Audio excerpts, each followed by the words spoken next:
es en verdad, Señor, fuente de toda santidad. Por eso te pedimos que santifiques estos dones con la efusión de tu Espíritu,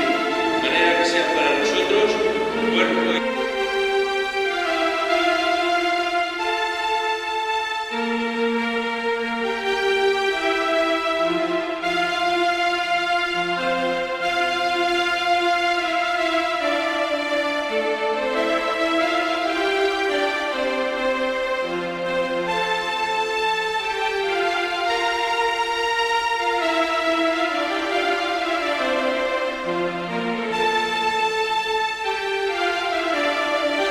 llenos de alegría por ser hijos de Dios, digamos confiadamente: